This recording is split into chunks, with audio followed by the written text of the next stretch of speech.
大家好，又係我阿愁，今日嚟同大家講一啲開心嘢、歡樂嘢，等大家可以喺個咁嘅環境裏邊都揾到啲快樂嘅因子。咁第一單係乜嘢呢？等我睇睇先。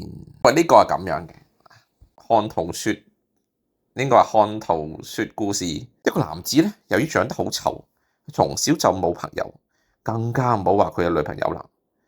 某一日，佢把心一橫，決定開咗間房，花3000元去叫咗個小姐，諗住做嘢嗰陣，跟住個小姐同佢講：哥，真的不行，你放過我吧，我給你3000塊，你換一個人行嗎？結果呢個男人成晚都冇做，佢就靜待三皮嘢。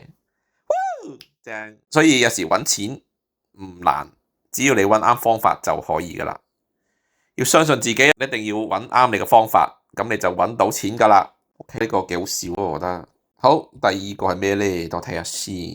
呢個係啦，寶貝，我生日時能不能夠帶我去那種廚師在我們面前胖硬的地方，有可以看夜景的？結果，梗係去呢個夜市啦。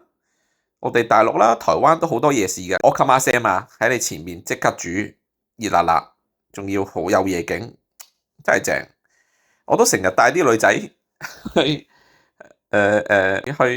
去買宵夜，跟住睇住夜景食宵夜嘅。呢句都係冇出街啦。好，下一個呢個黃明志咧，嗱呢單嘢咧，其實咧就先講下個故事內容先。一個台灣嘅歌手叫黃明志啦，咁咧佢就都幾出名嘅，多數都係講緊佢嗰啲政治嘅理念或者比較粗俗世界啦嚇，即係比較點講咧？即係比較粗俗啲啦，我哋叫嘅音樂啦，或者佢嘅所有嘢嘅分享都係比較 rude 啲，比較粗俗啲。咁我哋唔好講佢呢個人啦。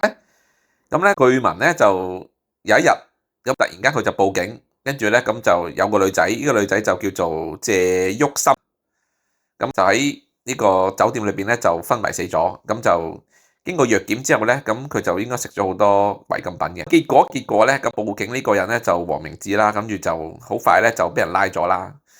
咁開頭咧就驗到佢咧成身同樣都係有呢個違禁品喺個身裏邊嘅，即係有呢個吸毒嘅呢個數據啦嚇。結果過咗幾日之後，而家新聞出嚟啦，就話尿檢報告由陽性變陰性，獲判無罪，當庭釋放。咁呢單嘢咧就喺馬來西亞發生嘅。咁咧我又可以講下分享我自己少少嘅古仔啦、秘密啦。咁小弟咧喺馬來西亞咧都有啲人脈嘅，亦都幾廣泛嘅人脈。有做律師㗎啦，亦都有做警察㗎啦嘅朋友啦。咁律師嘅朋友就揾好多錢嘅，咁佢講咗個秘密俾我聽。個秘密其實都唔係咩秘密嘅，就係喺馬來西亞咧嘅嗰個販毒或者吸毒咧嗰個罪行係好高嘅。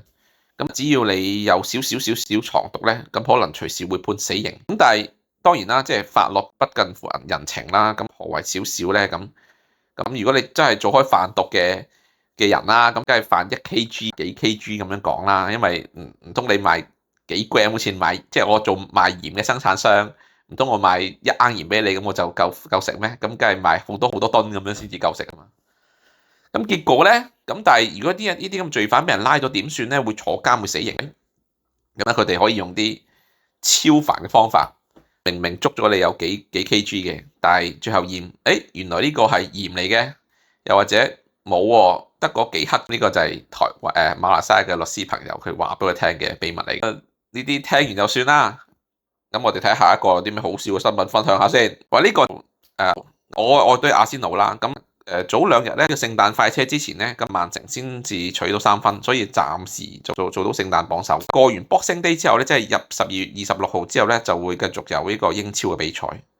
咁暫時而家阿仙奴係榜首嘅，希望佢可以keep住今年可以突破，真係攞到英超冠軍。等咗好多年啦，作為球迷嘅我哋真係等咗太多年啦。呢個期待已經期待到唔再期待啦。希望我唔再期待，令到佢真係有奇蹟發生。好，下一則係乜嘢咧？南非咧就有一間銀行俾人哋爆格，跟住咧咁閉路電視啦，結果真係做唔到嘢。咁你就睇下個畫面，即係有時有啲黑人咧，佢真係黑到發光到睇唔到，只要佢合埋隻眼唔露齒，佢佢係完全冇白色出現嘅。哇！如果佢着埋黑衫，唔知會點成件事。Anyway，我諗而家啲 AI 技術暫時即係可能啲畫面嘅質素未叫好好咁樣啦，但係其實我相信 AI 技術或者啲 cam 而家嗰啲質素已經好好，可以破解到噶啦。佢只要換個高清嘅 cam，咁就解決到噶啦，相信。好啦，好，下一單係乜嘢咧？呢個搞笑啦，又係看圖說故仔啦。我阿爸，我下個禮拜咧要見我女友嘅爸爸，跟住咁佢阿爸就答佢：佢老豆係個警察嚟㗎，又唔食煙又唔飲酒，你覺得帶啲乜嘢比較好咧？跟住佢老豆就話：帶2個通緝犯。2個通緝犯唔難啊！如果你話要帶2個通緝犯，即係有啲人咧覺得犯法係好嚴重嘅罪行，例如你喺街泊車，跟住人哋俾張 penalty 俾一罰單你，即係抄牌，咁其實原則上你都犯咗法㗎。咁呢啲咪罪犯咯。咁所以就睇你嗰件事覺得幾嚴重啦。好啦，下一單係乜嘢咧？等我睇下先。下一單嘟，首批粵車南下順利入境本港，申請過程方面，左睇駕駛問題不大。指卡前來，右前窗望，感覺很不同。其實咧本身喺香港都好多嗰啲 FV 車噶啦，所以本身都唔係啲咩特別嘅嘢。我唔知點解啲人會講到咁誇張。咁但係當然啦，本身 FV 車咧即係叫做大陸申請可以嚟香港揸嘅車啦嚇，即係本身中港牌嗰啲車咧，咁啊佢哋申請個門檻比較高同埋比較貴嘅。咁呢個粵車南下咧就有啲似我哋而家港車北上咁樣，係唔需要即係好特別嘅高昂費用啦，咁都可以申請嘅。咁同我哋港車北上一樣啦，要申請咗先至可以揸出嚟啦。咁希望呢啲司機平平安安啦，即係唔好行錯線啦。你知，琴日我都有講過一個古仔嘅，就係即係喺大陸嗰啲隧道裏邊咧都可以俾人轉線嘅，或者轉線冇人發現。但係喺香港裏邊嘅隧道，記得千萬都唔好轉線，係會俾人抄牌。好啦，下一單係乜嘢咧？喂！呢個得意啊！呢個老闆，你嘅安全帽好難戴喎，結果我花咗2個小時先至塞到個頭入去。個問題嚟啦，佢塞完個頭之後唔知點樣可以掹翻出嚟咧嚇。如果你覺得呢個得意嘅，你睇下睇一張圖片啦嚇，各位觀眾聽眾，你哋睇下張圖片就知噶啦。下一單呢個古仔真係要分享啦。咁呢個古仔係講咩咧？咁其實咧係間精神病院咧，香港嘅精神病院啦嚇，一個醫生講嘅古仔。首先咧有一日精神科裏邊咧有呢個病人 A 啦。就話自己係上帝，咁病人 B 咧就話自己係魔鬼喎。咁你諗到啦，上帝同魔鬼撞埋一齊就會打噶啦。場面一度混亂，咁啲姑娘就勸佢哋唔好打啦。跟住突然間阿 A 就會講句：上帝點會打人㗎？Sorry， 應該話阿 B 講咗句，即係魔鬼講句：上帝點會打人㗎？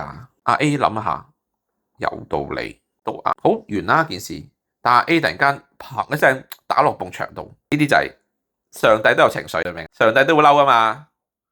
跟住一砰，跟住你睇下翻張圖片見到，咪有個窿正常。其實你睇香港又好，大陸都好，好多嗰啲間隔牆壁都係嗰啲石膏板啊，或者落啲咁嘅防火棉埋嘅啫。所以上帝都係有情緒嘅，所以千祈唔好怪責別人有情緒。下一張圖片係講乜嘢咧？呢個要講普通話。曹操講：我問你，為什麼不能在海邊說笑話？在下實在不知道，嘿嘿嘿。我告訴你仲德，因為會引發海嘯。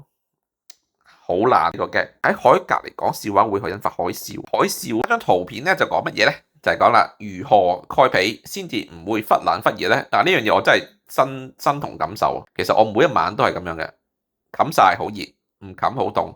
咁我一定會好似呢張圖片3咁樣伸出一隻腳，啱啱好。好啦，下一張係講乜嘢咧？呢個係呢個新嘅新聞啦、訊息啦。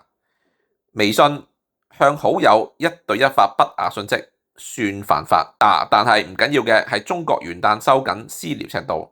總之今年嘅元旦之前，你如果想發鹹濕訊息啊，想同人哋約乜嘢或者發啲乜嘢都好啦，元旦之前發晒，咁之後咧就有機會俾人扣落15日㗎啦。咁如果想示愛，或者有啲人係好中意 show 自己好犀利嘅地方俾一啲人睇㗎嘛，係咪？或者有啲人又想將自己好身材發俾人睇㗎嘛？呢啲元旦之前要快啲做咗佢。最後嗱，呢一個連結咧，我覺得真係好好笑。